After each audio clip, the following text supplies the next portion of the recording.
When I was in my second year, the biggest confusion which I faced was which book should I study, which books to avoid, and which books are actually helpful for exam and clinical understanding.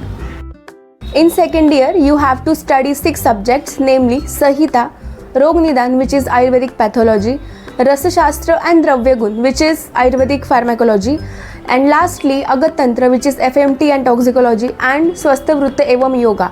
Yes, this is the entire syllabus of your second year. I know it is very vast and hard to remember, but you have to do it. जो मैंने book पढ़ी थी पूरे साल भर for संहिता, वो थी of doctor Vijay Shankar काळे. संहिता है ना, तुम्हें जो ऑथर तुम्हें कंफर्टेबल लगता है ना संहिता के लिए, उसके साथ तुम्हें जाना चाहिए. एक्चुअली इसको मैंने फर्स्ट ईयर में ही परचेस कर लिया था and I continue it in my second year also, and eventually this became my favourite book. तो मैंने इस बुक को चेंज करने की कोशिश नहीं करी, but it became my comfort subject in second year. तो यार लाइट चली गई थी and I have to wait for 4 hours. तो I finally gathered all my energy and my courage and let's reshoot the letter part of the video.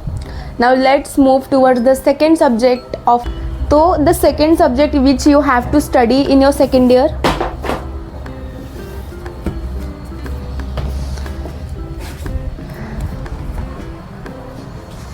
So the second subject which you have to study in your second year is Rog Nidan, which is Ayurvedic pathology, is divided into 2 parts, part 1 and part 2.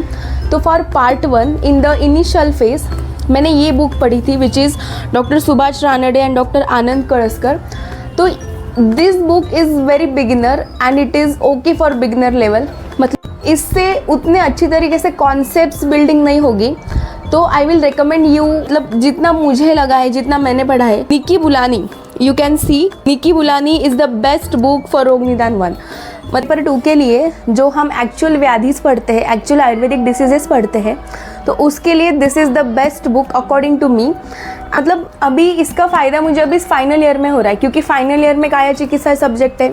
तो second year में जो तुम रोग निदान के notes बनाओगे ना, तो you have to prepare notes like, मतलब कोई भी डिसीज़ ले लिया, उसका निदान, उसकी संप्राप्ति, हेतु रूप, उस पूर्व रूप, उपशय, वो सारी चीज़ें. एंड चिकित्सा के लिए 2-3 पेजेस मतलब तुम छोड़ देना.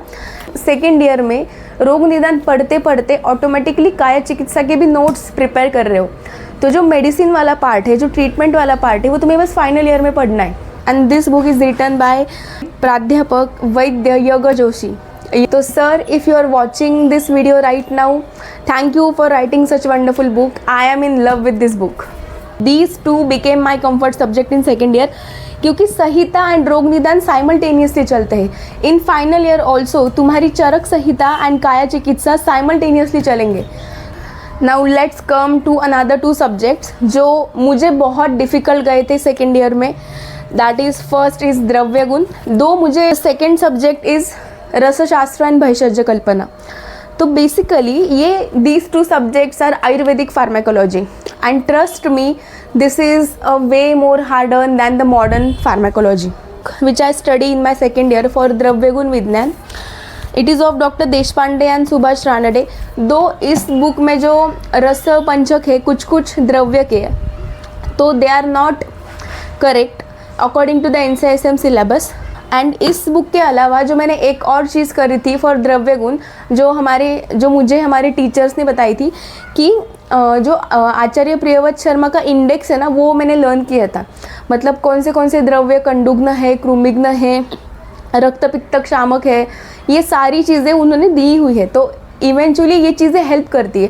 जब डाउन एनी 5 आयुर्वेदिक ड्रग्स जो कंडुग्न कार्य करते हैं, जो क्रुमिग्न कार्य करते हैं, जो मेद्य होते हैं, जो रसायन कार्य करते हैं, तो इन सारे क्वेश्चंस के लिए वो इंडेक्स इंपॉर्टेंट होता है.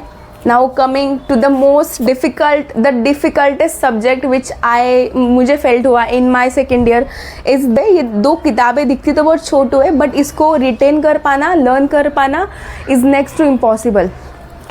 तो हमारे साथ आई विल कॉल्ड, जो हमारी बैच है ना 2021, जिस बैच से पूरा NCISM का सिलेबस ही चेंज हुआ है, I will call this batch as a sufferer batch. Why? क्योंकि तो हमारी बैच ने साल भर ये किताबें पढ़ी एंड यूनिवर्सिटी के 2-3 महीने पहले जो NCSM ने बुक्स लॉन्च करी थी वो किताबें पढ़ी and still we passed. So I won't recommend this books to you. NCSM की जो नई किताबें हैं मैं यहाँ पे कहीं तो दे दूँगी वो किताबें। You have to purchase those books, इधर परचेज इट और इधर study from the soft copy. Now the last 2 subjects जो दिखते बहुत छोटे हैं बट भाई साहब जब तुम उन्हें पढ़ने जाते हो ना तो सी दिस इज़ रसशास्त्र। ये मैंने जेरोक्स करवा के लिया था, दो इट इज़ इन इंग्लिश। ये मैंने और मेरे एक फ्रेंड ने, हम लोगों ने इसका जेरोक्स कॉपी करवाया था। ऐसे मैंने बहुत बुक्स को जेरोक्स करवाए बट मैंने पढ़े नहीं उनको। And last these 2 subjects. Now next subject is अगत तंत्र एवं विधि वैद्य।